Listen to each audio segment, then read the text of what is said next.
And let's check on the phone. Yay, it's working. We love when technology works. I know, it's just always stressful, but I see it. We are good. Hello, everyone. Gabrielle here with my friend Amanda, who I feel like I see every week now, which is exciting.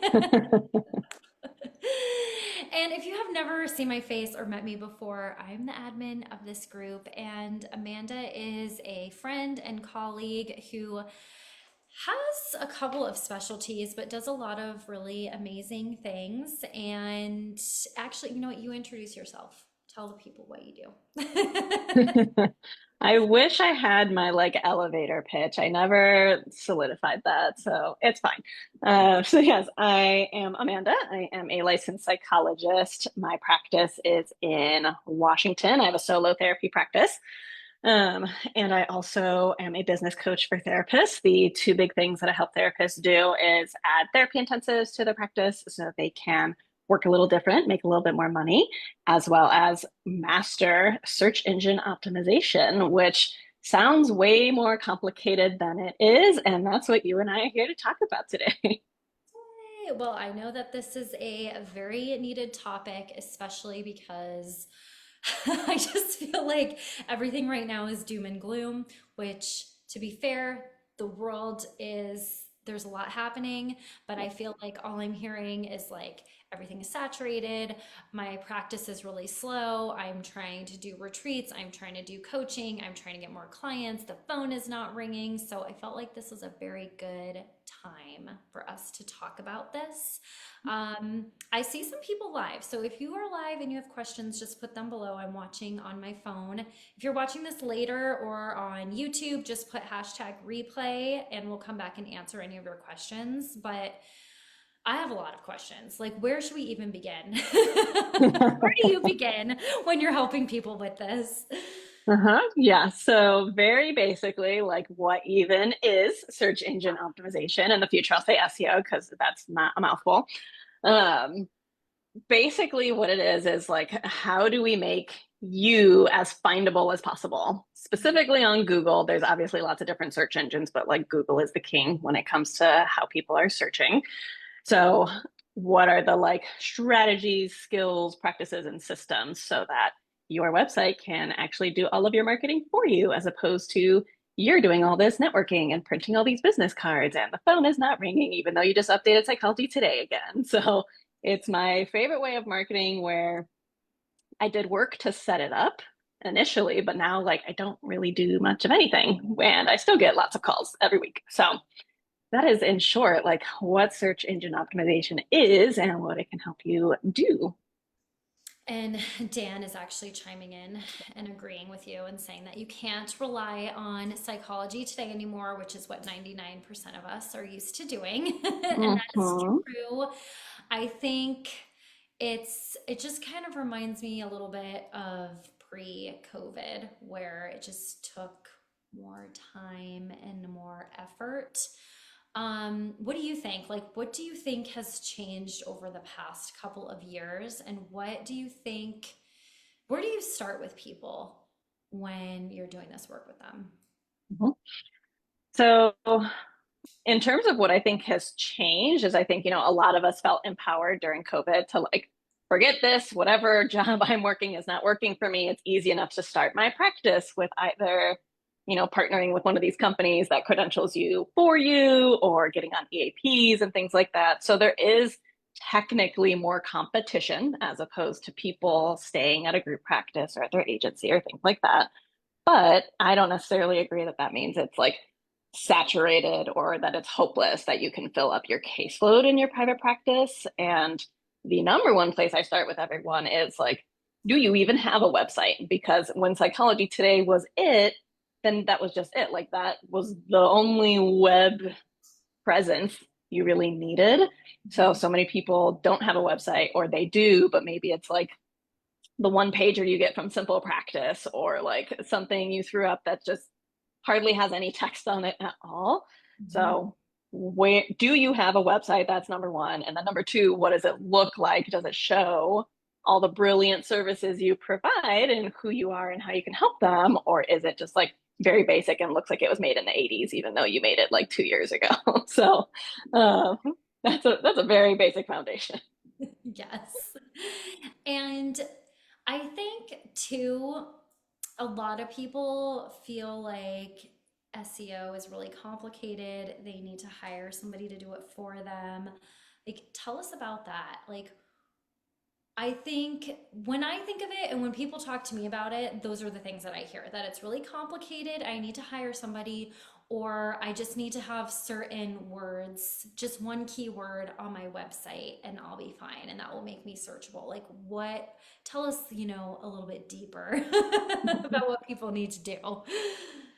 Yes. I think the biggest mistake I see a lot of people make is not including even like location enough, because Mm, I see there are a lot of even like SEO tips or webinars or things like that. People are like, label the page what it is. Like if you're doing couples therapy, label the page couples therapy, and now you should be all good to go. And it's like, well, yeah and no, like that's helpful for navigating your website, but when people go to a search engine, they are searching couples therapy near me, couples therapy in X city or X state or whatever that is.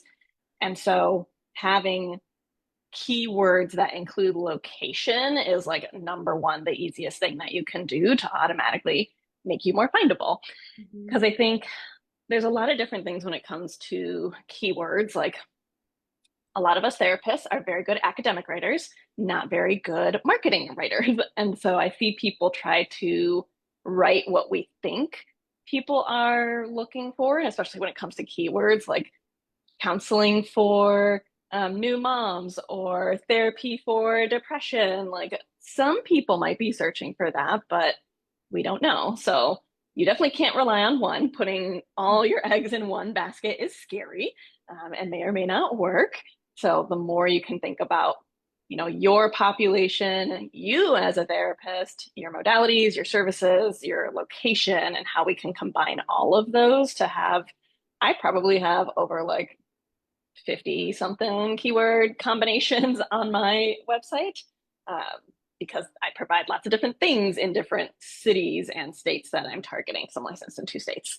So there's definitely, I recommend the more, the better. And then you obviously need strategy on, okay, then if this is really the one I want to rank for, what do I do to like set that up versus like, do I just want anyone to find me based on any keywords they can find me? mhm.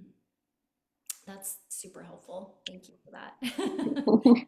What about blogging? Is blogging still a good strategy? Is there a minimum word count? If you're not blogging, should you start? Talk to us about blogs. Yes, yes. Blog, blog, blog away for sure.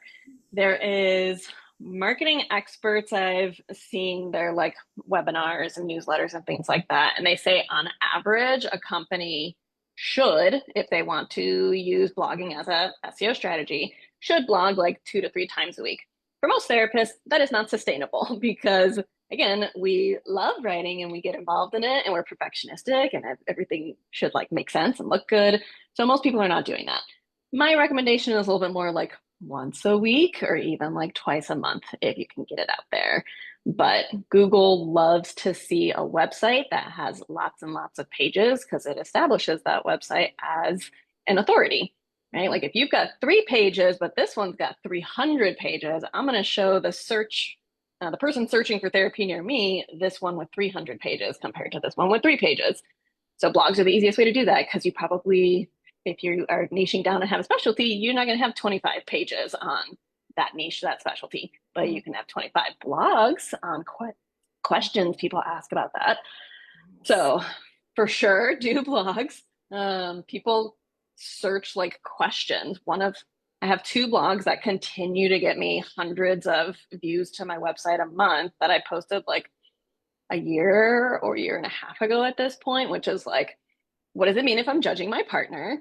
And how much teasing is too much teasing in a relationship? Like people Google questions. And so when your blogs answer a question, they're going to find you. And if they just so happen to need therapy near you, they might reach out to you. So For sure, that can be helpful. And then the thing that I think about with not just your blog posts, but any pages on your website is again, like Google wants to see minimum like 1,000 words per page, which a Mhm. lot of people freak out because, like, okay, number one, writing 1,000 words, I can't do that multiple times a week. That's where I use AI. AI is my friend when it comes to cranking that stuff out. Mhm. But then number two, again, homepage, services page, about page, like you've got to beef up the content, or again, Google's like, this must not be a quality page if you've got like one paragraph introducing what is couples therapy or something like that. Yeah.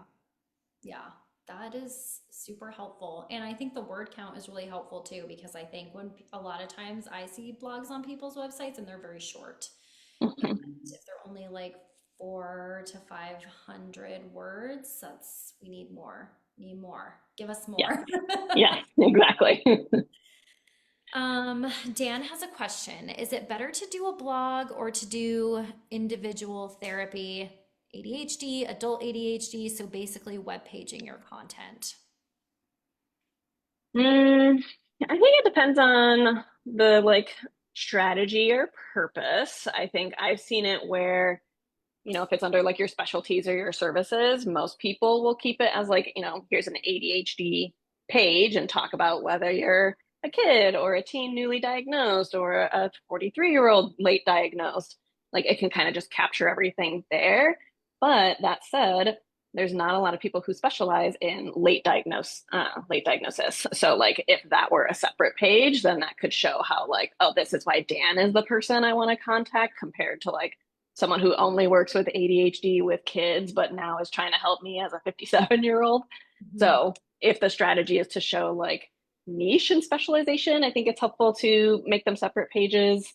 But if it's just for getting content out and like answering questions and showing like, look at all the ways I know about like ADHD and treatment for it and how I can help, that would probably, I'd put that in blog posts.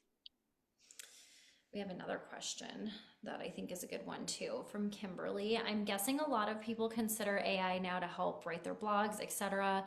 Would that still be good for SEO or self-written content better? I like a combination because the downside with like if I purely just went into ChatGPT is what I use. If I just went in there and say like write me a blog post on this, it could write that same blog post for anyone. And now Google sees that as duplicate content, which is not good and does not help SEO.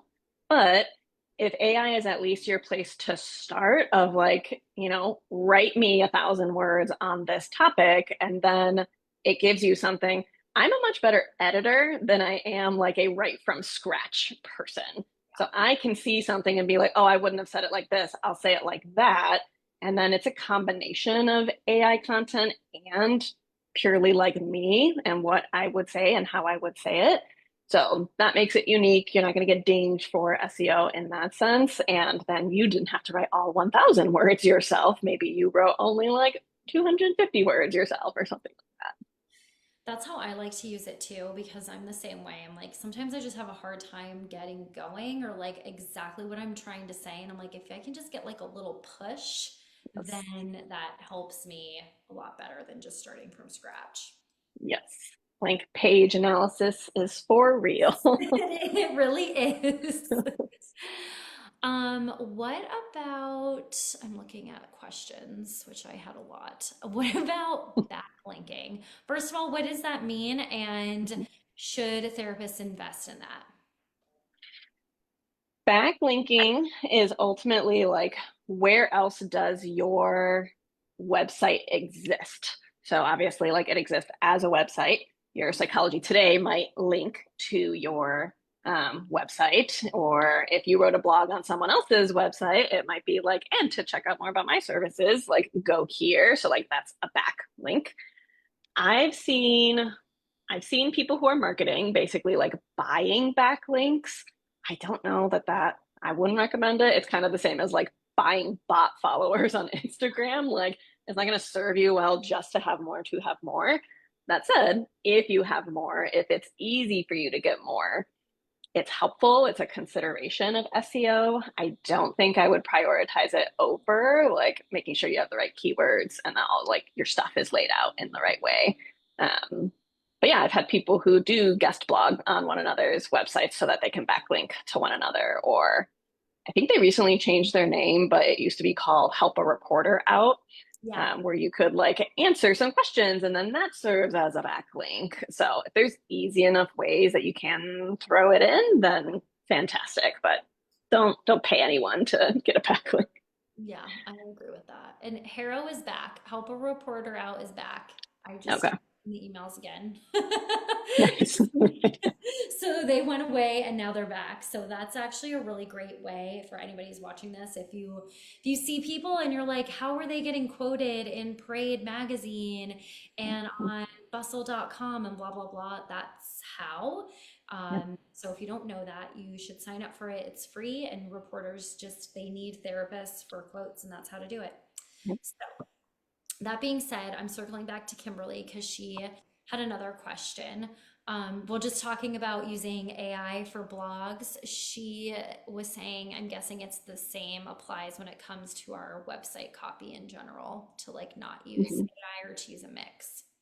Yes, exactly. Again, helpful to give it a framework of like, I want to write a page on trauma therapy in Philadelphia. What points should I hit? What questions should I answer? Like, even basically telling AI to like ask you questions helps you flesh out what you would write as opposed to like, let me pull up this page and now I have no idea how to write. So, frameworks, templates, prompts, however you want to use it, that makes it easier for you. But yeah, it definitely shouldn't be pure AI content because Google does know exactly what that looks like. So that will ding you. But AI mixed with your own, Mhm. perfectly fine.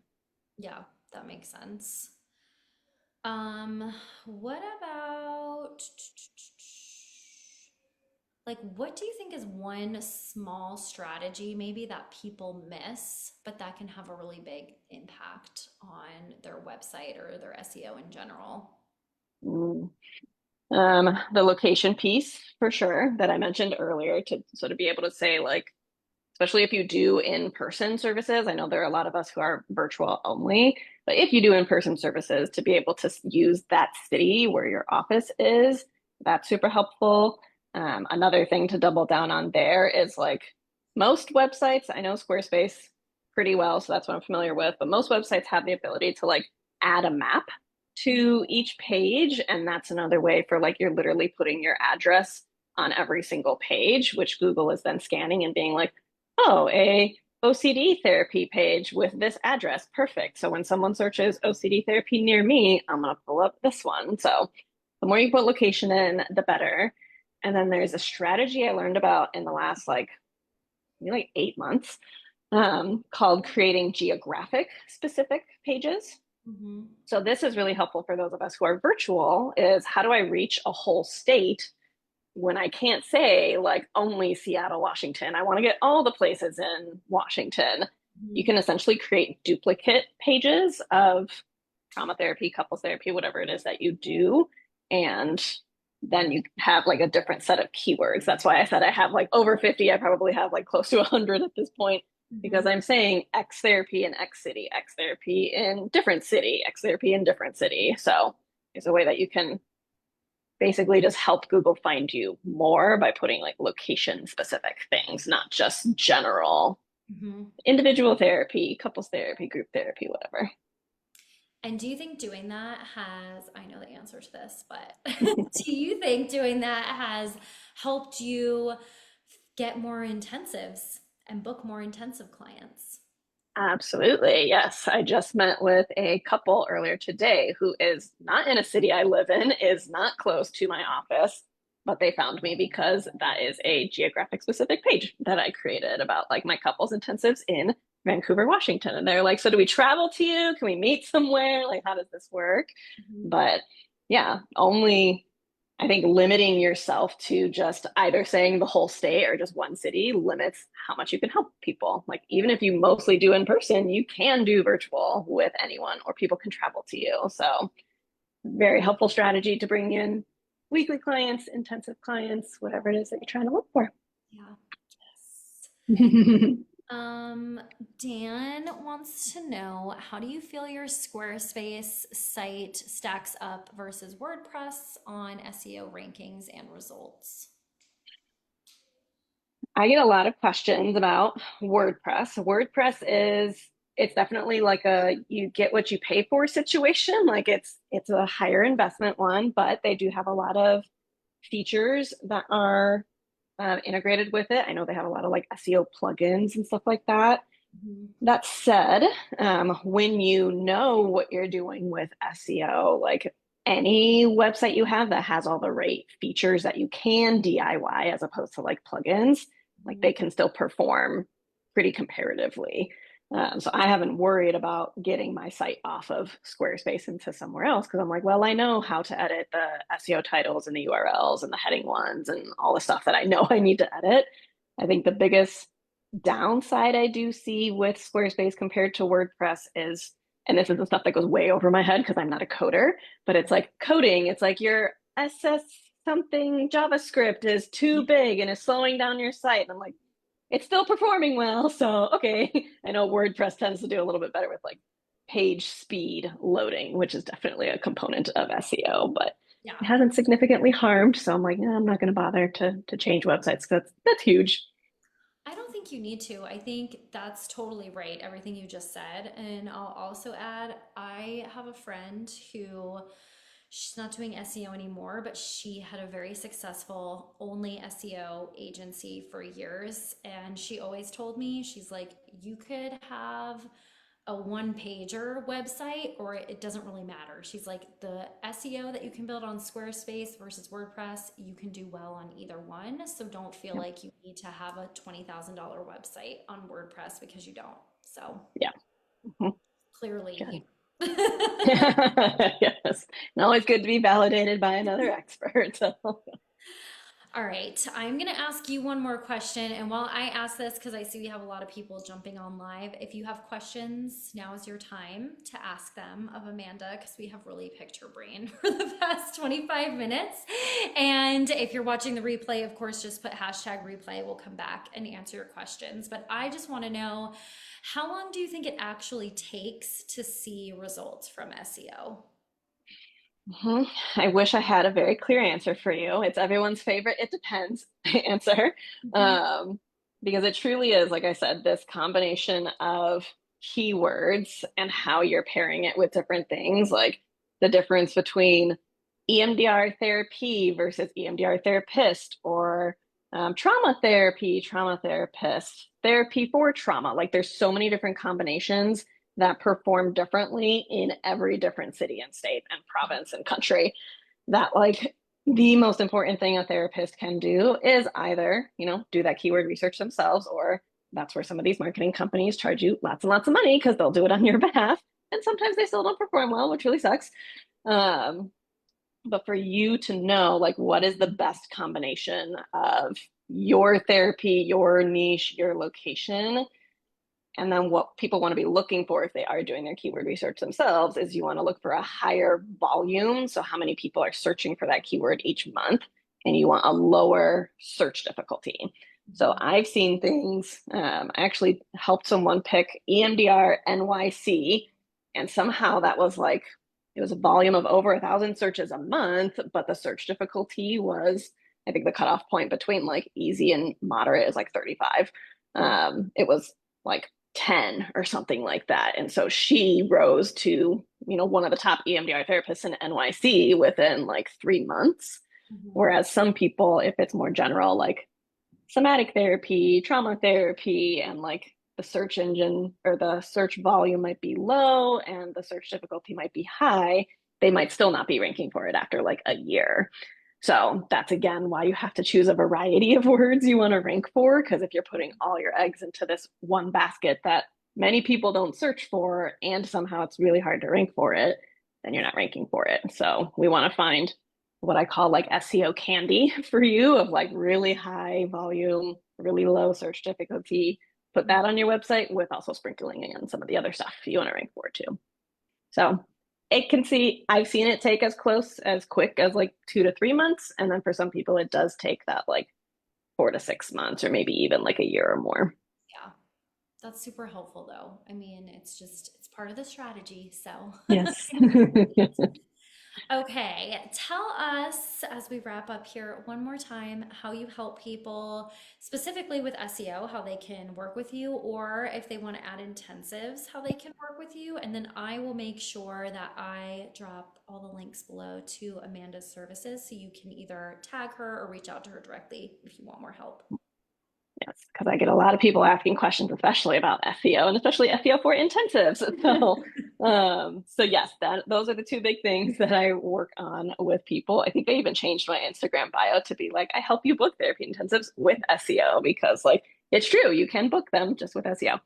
So I have actually do have a monthly membership where part of what I do is to help people come up with the blogs that they're going to post each week so that it makes it that much easier, teach you how to use AI to make it go even faster.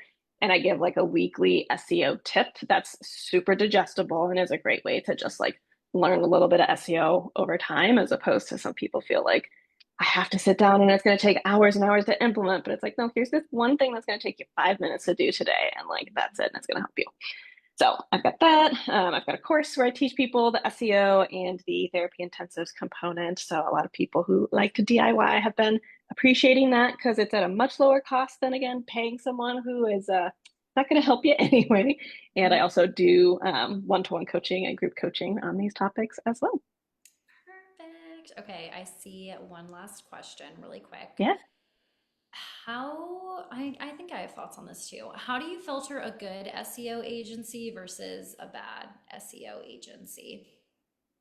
Ooh, yes.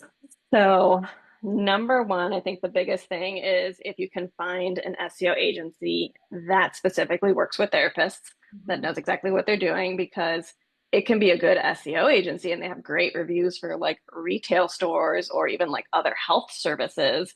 But if they don't know therapy, then they're going to give you those general terms. And again, if it's like, great, we put individual therapy on your page. Like people don't go to Google and search for individual therapy. They search for therapy and they search sometimes for specific therapy. So if it's for therapists, generally they should know pretty well. And then I always say a good rule of thumb is like number one, they should offer a good free consult. And even by that, I mean like I set up a year ago at this point. I was like, I've never paid for Google Ads, but maybe like, what if I did? Let me just see. So I set up a consult with a company that works for therapists. And the ethical part that I really appreciated about them, they were like, there's actually still some SEO improvements we would want you to make before we would even like take your money and run ads. Because until you make these improvements, like it's not going to perform as well as it should. That company was counseling wise. So I always appreciate a good, like ethical and like fair free consult that also like respects your money. So that is good. And I ended up not even hiring them because the tweaks I made also really helped with some of the things and bringing in even more calls, more clients. So for therapists, offer free consults. And then if they give you even like more information and tips on the call, like that would build trust for me. I agree with that. I did a consult with they're a digital marketing agency that works with therapists, but it was very high pressure, extremely high ticket, and it just felt like I mean, it was a sales call, but I was like, you're not really giving me anything. Like, what are you selling me? I don't Yeah. understand what you're selling me. So that's how I feel too. It's like I need to be able to trust and also know, like, obviously you can't tell me exactly what the results are going to be, but like you need to be able to tell me what you're going to do and you're not even telling me that. So that didn't feel good to me. So always go with your vibes. Do a vibe Mm-hmm. check and your Honestly, intuition. yes. And check reviews, see their past customers, see if you can talk to past customers. I have done that before too, and I've talked to their past people and seen like if it worked and how it was working with them. I think that really helps too. So those are my thoughts. Absolutely. Yeah. Thank you so much for taking the time. This was a great, great, great convo. I can't wait to see you in July in Scotland. Yeah. And oh, and for anybody watching this, if you want to come hang out with us, you can in Scotland for Patrick and Jennifer's Doubt Yourself, Do It Anyway Summit. Amanda will be there. I'm speaking there. It is a write-off, but I'm not an accountant, so don't hold that against me. But it is professional development. You'll get CEs, and you'll get to hang out with us in another country. So I will make sure to post Amanda's info below. You can reach out to her. She's in the group. You can tag her if you have questions or you want to work with her one-on-one to help with your own SEO or getting more intensives in your practice. Very exciting. Thank Thanks for you having me. so much. Have a good day. You too. Bye. Bye.